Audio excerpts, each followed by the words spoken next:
Welcome. That's really loud. Is that better? I do kind of feel like God when that happens. Good morning, everybody, and welcome to Emerson Unitarian Universalist Church. We are so happy you are here. It is a beautiful day. It is a wonderful day to be together. This is the part of our service where we normally have announcements for the congregation. But guess what, folks? There aren't any. Exactly. So we are trying to get to a point next year, when I come back in August, that we don't do announcements at the beginning of the service. Now, as upsetting as that may be to some of you, that means that you have got to do a better job at reading the e-blast during the week to know what's going on. So we're going to transition things from me to you in the hope to make us a stronger community. Do you think we can do that? I think we can do that. So all I have for announcements to this morning is to welcome those of you who are visiting us for the first, second, third, or fourth time. We are so happy you are here with us. I know we have a granddaughter visiting from Colorado, and I embarrassed her, and a friend. That's all right. Welcome. I could make you dance. I couldn't. I could ask you to dance. So we are happy to have everybody here who's visiting first. If you are visiting for the first time, you were supposed to have been handed a welcome packet. If you were not handed a welcome packet, feel free to get one from the front table on your way in. If you've been visiting for a while and would like to be put on our mailing list, there's a yellow card in the front pew. You can fill that in. They ask that you fill in both sides or fill out both sides, depending on where you're from. And that information will go into our database, and you will receive our newsletter twice per week, not 200 times per week, twice per week. We will not flood you with emails. And that's all we have for announcements. Join us for coffee after, which I don't think I have to say. This is a Unitarian church. So I welcome Charlie, who we are happy to have with us again. Charlie, would you please bring us into the formal part of our service?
Good morning.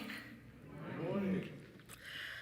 As we gather in community, we look within ourselves and to each other for strength, restoration, and inspiration, so that as we journey together, we catch the spark of the eternal Spirit, and from that spark, we light our chalice flame. Lighting the chalice flame symbolizes to all that the spirit of our congregation is strong and that our will to transform ourselves and the world is also strong. We light the flame with gratitude. We light the flame in memory of all who have gone before, in honor of all who are here now, and with joy for all who are yet to come. As I invite Mary Fair to light our chalice flame here in the sanctuary, I invite those of you joining us from home to light a candle or chalice of your own. Layman Pang is a Buddhist layperson who lived 1,500 years ago. He was celebrated in the Chinese Zen tradition. He is considered to exemplify the potential for non-monastic Buddhist followers to live an exemplary life and to be fully awakened. Here are his thoughts for today. Please join me in reading these words together as they appear on your screen. My life used to be nothing but chopping wood and carrying water. But now that I have received enlightenment, I find that all that is necessary for me to live is to chop wood and carry water. As we work to create beloved community, we welcome all who would join us in building a better world with more love, more justice, and more peace. We welcome all who would join us in growing in mind, heart, and spirit. We welcome all who would join us in tearing down systems of oppression of all kinds. We welcome all who would join their purposes to ours in a loving spirit of right relationship.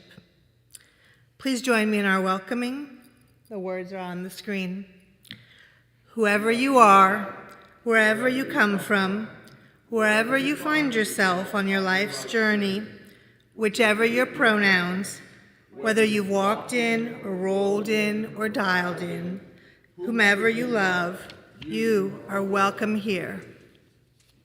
And now we have our presentation of This Week in Unitarian Universalist History with Richard Cummins.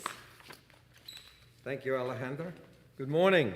Good morning. From this day in UU history and for the week of June 9th through June 15th, on the 14th of June in 1848, Celia Parker Woolley was born in Toledo, Ohio.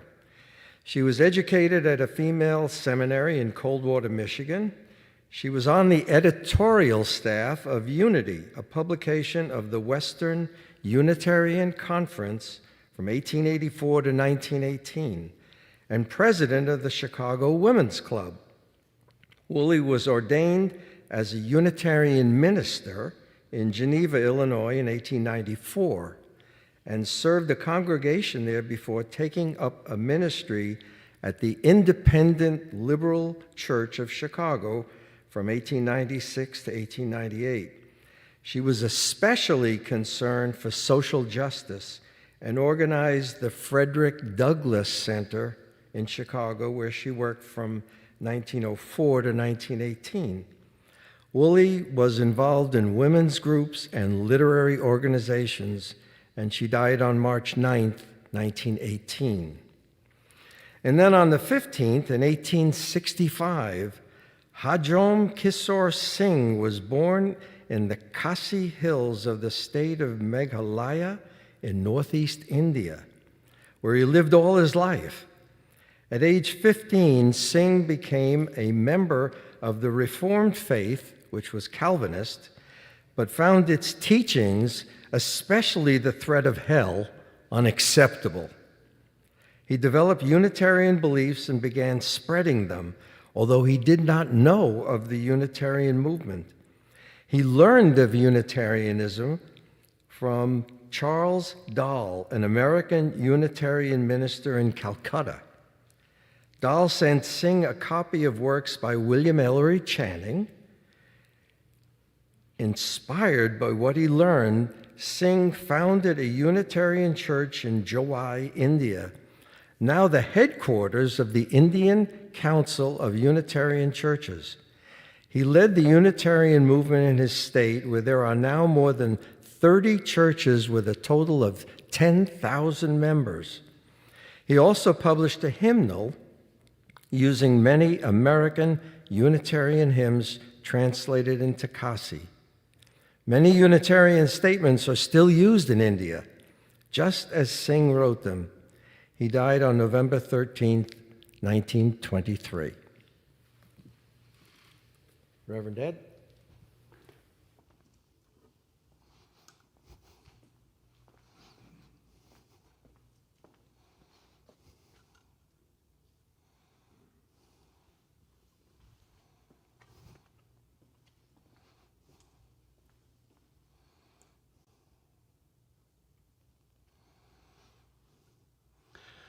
My friends, at certain points in the life of this congregation, we pause and we light this candle, the candle we call the candle of joy and remembrance, to celebrate important events in the life of this congregation.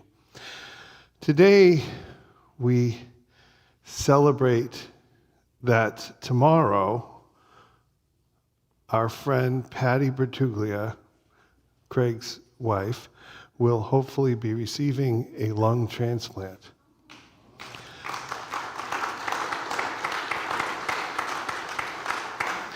And we honor the extreme amount of risk that Patty is under, and we hold her in our hearts and in our prayers today and tomorrow as events proceed. So we'll leave this candle lit here today as a remembrance of that event tomorrow.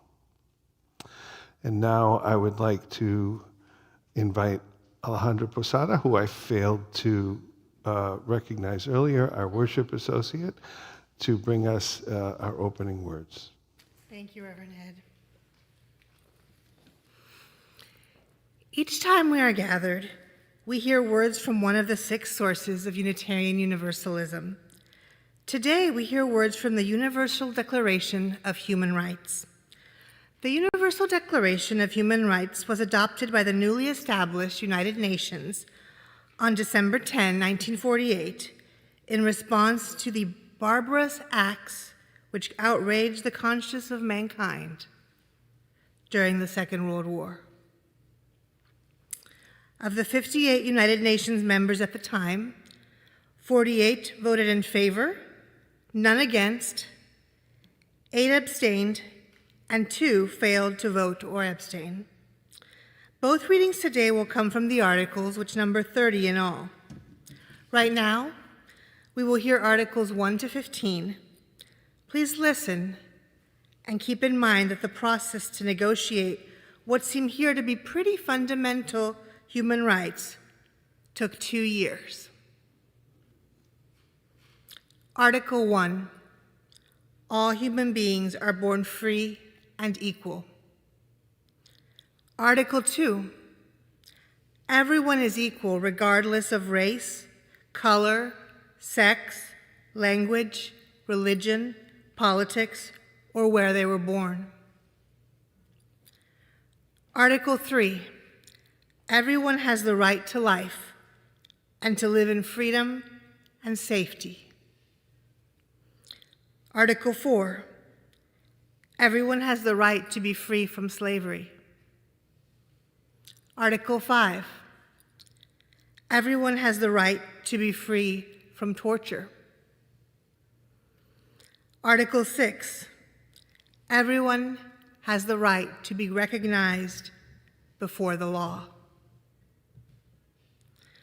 Article 7, we are all equal before the law.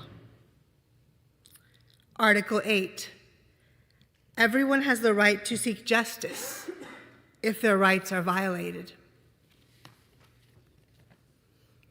Article 9, everyone has the right to freedom from arbitrary arrest, detention, or exile. Article 10, everyone has the right to a fair trial. Article 11, everyone has the right to be presumed innocent until proven guilty. Article 12, everyone has the right to privacy and freedom from attacks on their reputation. Article 13, everyone has the right to freedom of movement and to be free to leave and return to their own country. Article 14, everyone has the right to seek asylum from persecution. Article 15, everyone has the right to a nationality. And now, with our chalices lit and our hearts and minds centered, we invite you to join your voices with ours in celebration by singing a hymn. You may stand if you are comfortable doing so, or you may stay seated, but please help us raise our voices and sing. Our opening hymn is number 121 in our gray hymnal, We'll Build a Land, verses 1 and 2.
Emerson collects an offering each week, like many other communities of faith. But our offering is not for our church, which is supported by the annual pledges of our members. We collect our Sunday offering to give to others because we know that giving is both a transformative spiritual act and an important way to live our values. 75% of today's offering will go to our June Share the Plate recipient, the Montrose Center. The Montrose Center empowers our community, primarily lesbian, gay, bisexual, transgender, and queer, LGBTQ, individuals and their families, to live healthier, more fulfilling lives. They are working toward a healthier society marked by permanent, positive changes in attitudes and behaviors towards the LGBTQ community and the ability of all LGBTQ individuals to realize their fullest potential. The remaining 25% of today's offering will go to Interfaith Ministries Meals on Wheels, which provides thousands of meals every day to Houston's homebound seniors. You can go to our webpage for online giving, put a cash or check in our offering baskets, or mail a check to the church. During the offering, if there are any children who want to go to RE, they may follow Mackenzie to their classroom. Thank you.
Thank you, Charlie.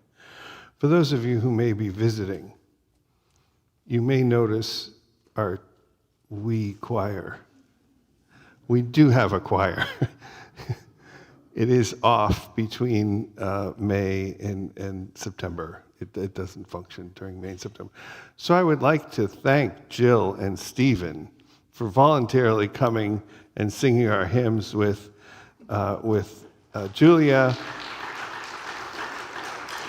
And I am happy to see Julia back on the horse again. She was feeling sick for a couple of weeks, so I'm glad to see her. And if you would like to sing in the choir during the summer, with no obligation to continue singing in fall, summer is your chance to do that. Julia does not bite on Sundays, so feel free.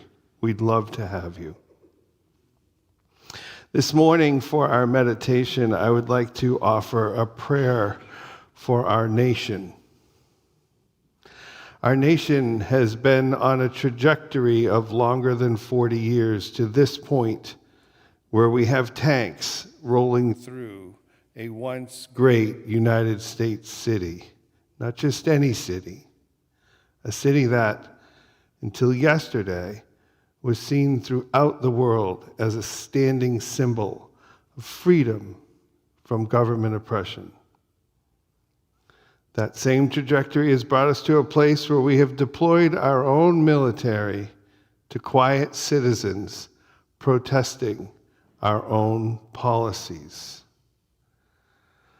Our trajectory has brought us to a place where we are standing by and watching those in power break our own rules, denying people their right to be heard and their right to be tried prior to administering punishment. Our trajectory has brought us to a place where our leaders remain silent, swimming in a sea of very convenient non-action, content to benefit from our trust by leveraging their positions to set themselves up to take for themselves the crumbs that land at their feet through the spoils of our demise. Our trajectory has brought us to a place where our most powerful offices are being run like mafia rackets. Our trajectory has brought us to this place where we have an intense focus on the next 3 months rather than the next 7 generations.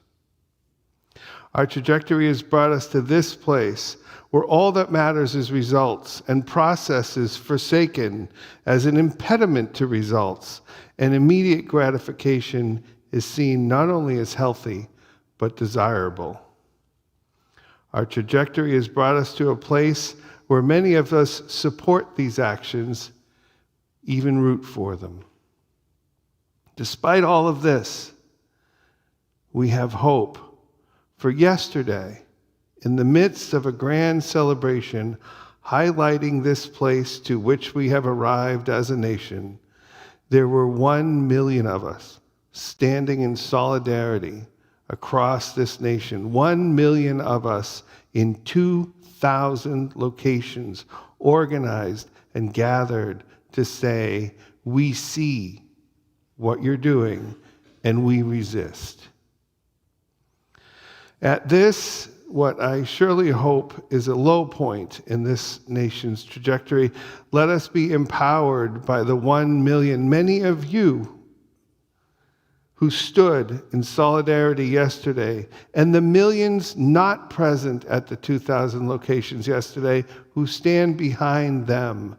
Let us pray for our nation and what has become of it. Let us pray that all the little things, all the attacks on healthcare for the poor, the attacks on history and the way we tell it to our children, the attacks on our brothers and sisters who challenge cultural norms around sex, the way they love, their choices, and their existence, the attacks on those who came to these United States dreaming that it could be a safe place where they can raise their children and their families could thrive, only to find out that those dreams were all lies. The attacks on those who protest, resist, and refuse to live in the nation we are becoming. Let us pray for our nation, what is left of it, and for those who are working to save what they can before it is looted by the most powerful amongst us.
The words for our second reading today are Articles 16 through 30 of the Universal Declaration of Human Rights, again signed in 1948 by 58 nations, including these United States. Article 16, everyone has the right to marry and to have a family. Article 17, everyone has the right to own property. Article 18, everyone has the right to freedom of thought, conscience, and religion. Article 19, everyone has the right to freedom of opinion and expression. Article 20, everyone has the right to freedom of peaceful assembly and association. Article 21, everyone has the right to take part in government and to have equal access to public service. Article 22, everyone has the right to Social Security.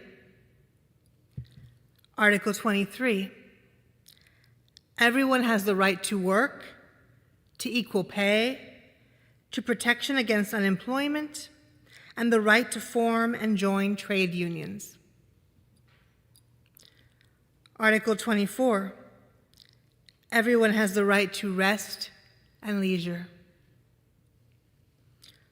Article 25, everyone has the right to a decent standard of living, including food, clothing, housing, medical care, and social services. Article 26, everyone has the right to education. Article 27, everyone has the right to participate in and enjoy culture, art, and science. Article 28, everyone has the right to a social and international order where the rights in this declaration can be fully realized. Article 29, we have a duty to other people, and we should protect their rights and freedoms. Article 30, nobody can take away these rights and freedoms from us.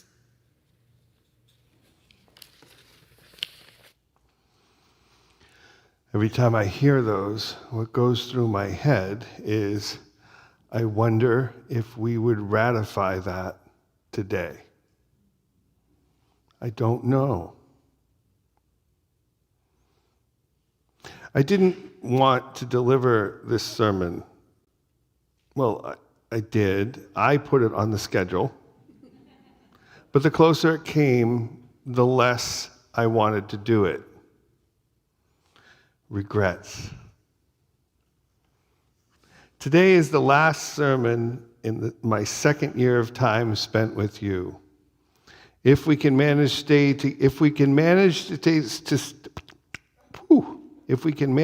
stay together for what's left of my professional career, that means we're about 15% of the way through our relationship together. In those 2 years, or 15%, I have avoided delivering sermons on topics that might be divisive or controversial or confrontational. I don't know why I did that. Maybe I just thought you all needed some time to regroup over the past 10 years of one gut punch after another. Maybe I was afraid you wouldn't like me, afraid that anything divisive might actually end up being divisive. And at this time in this church, with church being so culturally on the outs, we didn't need any more of that divisiveness. Or maybe I was just tired and afraid that you all were also tired. For whatever reason, I didn't do it. I didn't push, nothing controversial, and for that, I beg your forgiveness, because to many of you, I may have been boring for the past 2 years. Many of you want to be challenged in your house of worship, and I think that's why I didn't want to preach the message today. It's not boring. In it, I will include Christian theology. I will include Christian ethics, specifically Roman Catholic ethics, and I will include a rejection of Christian theology. I will include a rather harsh criticism of these United States, along with many other nations that we collectively refer to as America. And most controversially, I will ask you to look inside of yourselves to question if you can see how our culture has influenced you in ways you might not recognize or possibly might not want to recognize. I chose to do this even reluctantly because I love you. I have walked this journey, and I am still walking this journey, and I know many of you are walking this journey, and my 2 years' worth of silence on the topic may have left you feeling like you are walking this journey alone or at a minimum without me, and that needs to be corrected. So, shall we begin? America's original sin. America is collectively the word we use to refer to the New World, North America, South America, Central America, and the Caribbean. I try my darndest not to refer to the United States as America, because it's arrogant. All of that, the New World, the South America, the Central America, the Caribbean, all of it was chugging along just fine until Europeans accidentally found it some 500 years ago.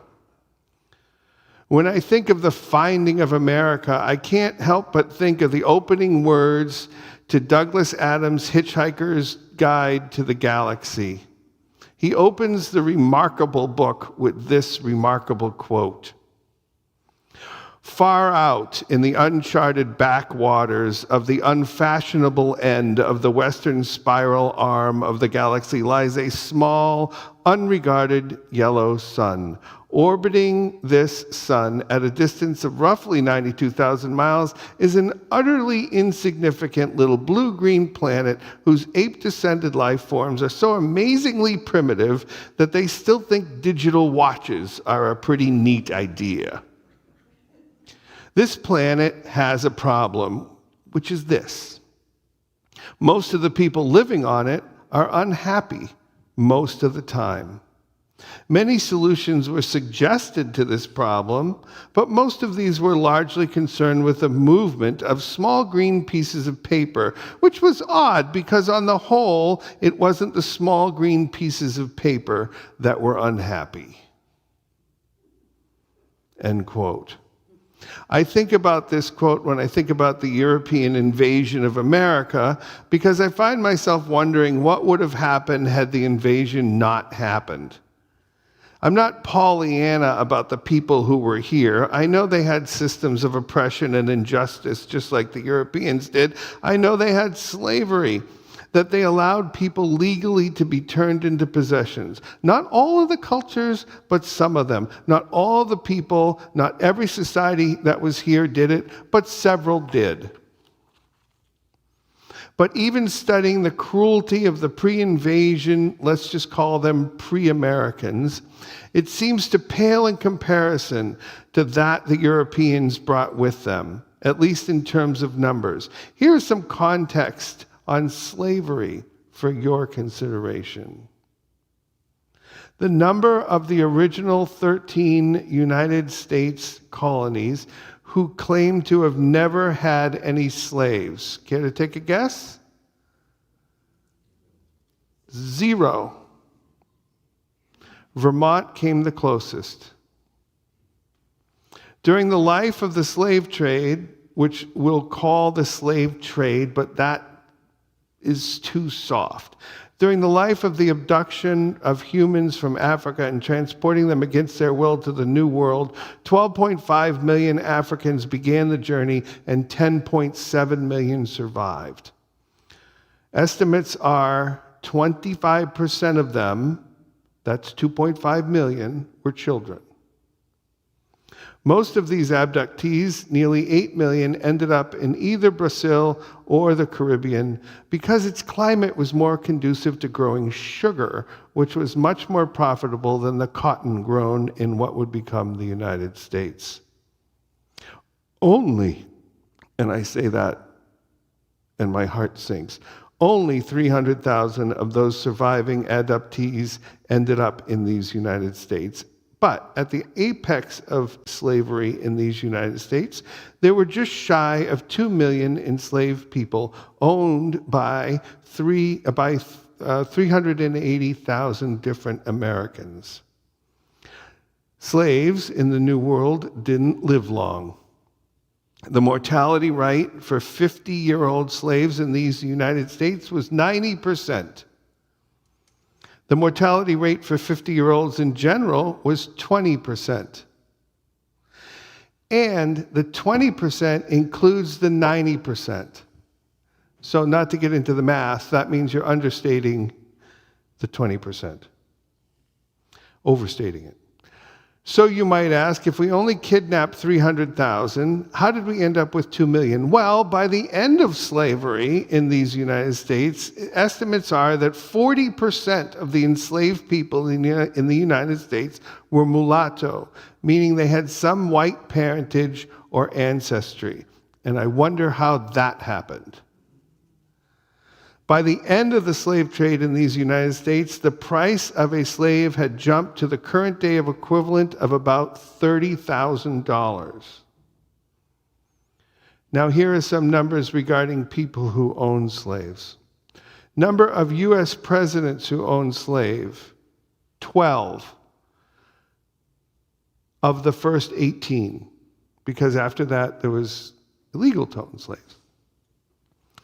U.S. presidents who had slaves while in office, 8 of the first 18. People who signed the Declaration of Independence, which claimed that we are all free. 41 of the 56 signers of the Declaration of Independence owned slaves, and 25 of the 55 signers of the Constitution owned slaves. It's funny, how must you have contorted yourself to get to a point where you could sign that document? And an amazing 1,800 members of Congress at some point owned slaves. So why the context? Why am I giving you this context?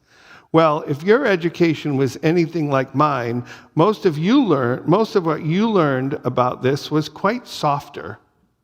And mine was actually a lot softer. And here we stand looking at Juneteenth, a new national holiday, a day that as a white American makes me angry. Now I understand and I respect that Juneteenth is revered by our Black United Statesans brothers and sisters, but as a white person born in these United States, looking into the details of it can make my blood boil. Take, for example, what did you learn about emancipation in these United States? That it came on one day, and only the slaves that were here in Texas heard about it late. That's the basic story that we get, right? Yeah, no.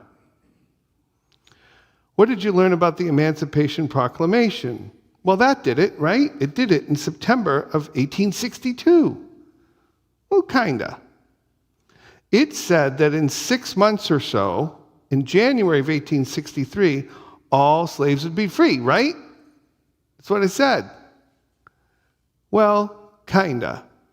It said that our beloved Emancipation Proclamation excluded slaves in states that were, quote, no longer in rebellion.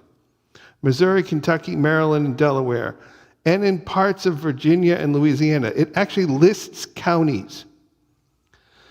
The beloved Emancipation Proclamation freed all but 500 slaves, to be exact, so it freed about 3/4 of the slaves in the country at the time. And what it did was it welcomed those slaves into the army.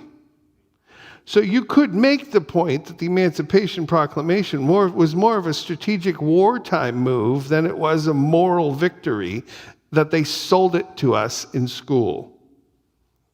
Well, the 13th Amendment did it then, right? In 1864. Well, kinda. First, it passed through the Senate in 1864 on the first try, mostly because the senators knew that it would never make it through the House of Representatives, and they were right. It took 3 tries to get it through the House of Representatives, finally clearing the 2/3 requirement by 1 mere vote in 1865.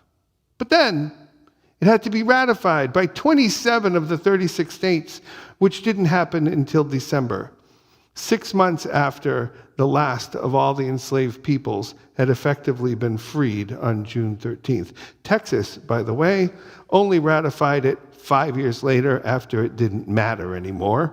And Mississippi was the last state to ratify it, and can you guess the year? 2013. So that's it, right? Juneteenth. Well, kinda. If you lived in places that weren't states yet, like Oklahoma, it took you another year to gain your freedom if you were enslaved. And if you lived in New Mexico, the last slaves were released in New Mexico in 1909. In New Mexico, they were able to rebrand slavery as peonage, which is a term that came out of Latin law under the Roman Empire. Okay, let's shift gears to this original sin thing, which might make some of you more uncomfortable than the whole notion of slavery. Many of you from a Roman Catholic or even Protestant Christian background may be aware of original sin. Original sin was created by St. Augustine right around 400 AD, which means that Christians who lived prior to 400 AD, 400 years after the life of Jesus, never heard of it. For that matter, there's no evidence that Jesus had ever heard of it. But let's not go down that rabbit hole. The Christian doctrine of original sin holds that humans are born sinful and there's nothing they can do about it. It is more or less the result of theological contortionism to come up with some way to separate humans from God. Because what was happening right around 400 was there was a group of people who thought that through knowledge, humans could become one with God. And of course, there were some people who believed that it was not true. The way those folks proved that it was not true was this theological knot called original sin, in which humans could not, under any circumstances, provide their own reconciliation with their God. Reconciliation, therefore, had to come from God. As I've matured in my theological thinking, the concept of original sin, which I have to tell you, more or less single-handedly drove me from Christianity 35, 40 years ago, has gained some space in my theological footprint. One thing that original sin holds is that we are all born defective, and I disagree with that. We are all born human. My newer, softer heart toward original sin holds that it is literally impossible to live a sinless life. That I do agree with. It is hard, if not impossible, to live a life in which, to use a Christian term, you don't trespass upon another. If the word trespass rubs you the wrong way, how about using the word exploit? It is hard, if not impossible, to live a life in this culture where you don't exploit another human being. Our culture is set up, based and founded on, and relies upon exploitation, America's original sin. And we are forced to participate in our culture. We don't have a choice. So in a lot of ways, we are all complicit in the sins of our culture. If not directly, then we are involuntarily beneficiaries of that sin. Years ago, when the discussion of slavery and its godfather, racism came up, my response was this. I would argue that my family didn't even arrive in these United States until well after the idea of slavery had been resolved. Racism, in my mind, was therefore a uniquely United States problem and did not involve me or my family. First thing I found out was that there was actually such thing as Canadian slaves. At its apex, there were about 5,000 slaves in my ancestral homeland of Canada, with slavery ending in 1833. Most of those slaves came from United Statesans who fled the Revolutionary War, carrying their slaves with them, and Canada didn't have any rules prohibiting slavery. They never thought about it. But that aside, it took me years to realize that I carried with me a small grain of America's sin, original sin. I credit Unitarian Universalism with helping me lovingly, mostly lovingly, guide my hands and guide my thoughts. Let me tell you what I see now. Although my family never directly benefited from the labor of enslaved people, they existed in a place that did benefit from the labor of enslaved people. Actually, on the owner-slave spectrum, not only did we not benefit from slavery directly, but we were probably closer to being slaves rather than owning slaves, with many of my ancestors working in the New England mills, which were functionally indentured servants. Although I was raised in a place that was amongst the earliest states to have outlawed owning other people, that state, and then to at least some extent my ancestors, benefited from the cheap cotton that ran through the mills in which they worked. Although my ancestors worked in mills under conditions that were not much better than slavery at times, they were not owned. They could make their own choices, and they were protected by the law. And although my ancestors and my family were mostly barely financially subsistent, they were white, and as such had rights and features made available to them by the culture that were withheld from enslaved and formerly enslaved people. And yes, like you, the first time someone called me a racist, I was upset. I was indignant. As long as I could point out someone with worse attitudes toward race than I had, there was no way I was going to allow myself to be put in that category. And it was from that very fact, that very disallowing myself to be called a racist, that I finally saw that I thought I had the right to control how someone else saw me or how I was perceived by others. And that very certainty that I had the right to control how others perceive me was a right that millions of people who lived on this soil never had. And that, my friends, is America's original sin. The United States, Brazil, Barbados, Panama, Haiti, Cuba, they all believed that they had a right to control how other people saw themselves. We, as Unitarian Universalists, deny America's original sin as just what it is, a sin. It's a sin against humanity, and it's a sin against ourselves. We deny it when we say that we value justice and we work to form and live in multicultural, beloved communities where we all thrive and where we all work to dismantle racism and other forms of systematic oppression. We deny it when we say that we value equity, that every person is born with worth and dignity that cannot be separated from them by any human.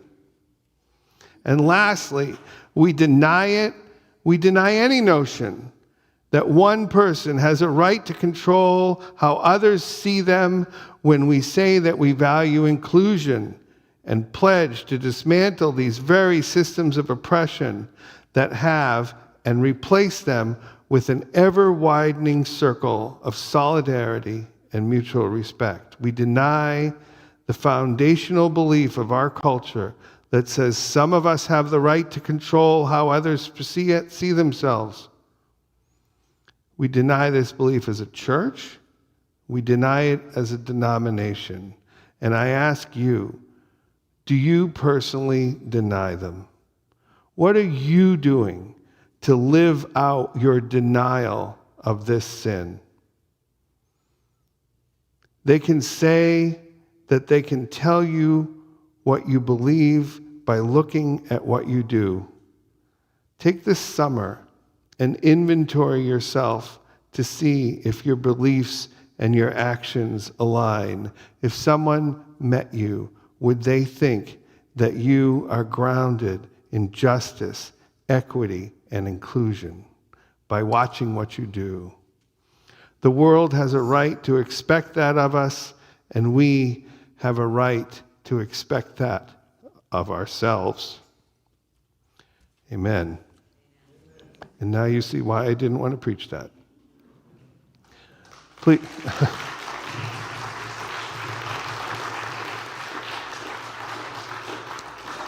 Please join us in singing our closing hymn, which is, the words will be on our screen. You can stand if you like, or you can sit. Just help us sing.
My friends, each time we gather, we move.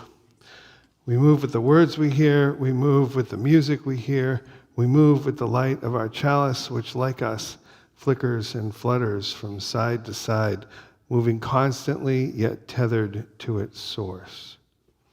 We extinguish this chalice now not as a symbolic ritual, but as a practical ritual. We do this because the flickering and fluttering light of our congregation is carried within us, each of us here present, those not present today, those who left this community a long time ago, never to return, and those who have yet to arrive. I invite Mary to come forward and extinguish our chalice. And while she does that, I would like to extend my greetings to all the fathers and father figures out there. Happy Father's Day. And at grave risk to myself, I'm going to attempt to tell a joke. The last time I did this, you may recall, I botched it terribly. So this is a dad joke for Father's Day. Where do dads keep their dad jokes? In a database. There you go. There you go. Feather in my cap. Oh, there we go. Thank you very much. We are so grateful to all of you who are present here with us this morning. For those of you who've joined us on YouTube, thank you very much. We look forward to seeing you again sometime soon on YouTube or here with us. We will be ending our live stream after the postlude. And I would like to leave you with these words. May we, in the course of our week to come, be able to feel the liberating freedom of this religious path we share and we all walk together. May our gods welcome us. May they challenge us to live up to our own expectations of ourselves, wherever and whatever they may be. And may the world around us light up so we may see our way back to clarity and wholeness. Amen.